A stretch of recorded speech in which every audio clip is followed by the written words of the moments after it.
In today's video, I'm going to teach you how to sign up for a free trial on Xero, a popular online accounting software that many businesses use to manage their financials efficiently. So whether you're just starting out or looking to switch from another system, setting up your Xero account is straightforward and only takes a few minutes. Let's dive right in. First, you'll need to head over to the official Xero website by typing xero.com into your web browser's address bar and hitting enter. Once the website loads, you'll notice various options and plans. But what we're interested in today is starting a free trial. Look for a button that says Try Xero for free or Start Free Trial. This is usually prominently displayed on the homepage to make things easier for you. Click on that button to begin. Next, you'll need to enter some basic personal details to set up your account. This includes your first name, last name, email address, and phone number. It's important to use an email address you frequently check, as Xero will send you crucial information through it. Once you've filled out all the fields, you'll want to read through the terms and conditions and ensure you agree with them.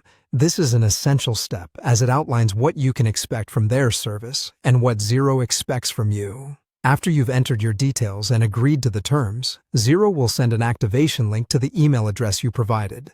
Head over to your email inbox and you should see a message from Xero containing this link.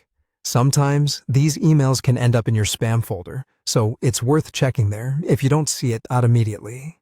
Click on the activation link in the email to verify your account. This is a simple but crucial step. You'll then be prompted to create a password for your Xero account. Remember, your password needs to be at least 8 characters long and should include at least one number to ensure it's secure. Once your account is activated and your password is created, Xero will guide you to the next setup phase, where you'll provide details about your business.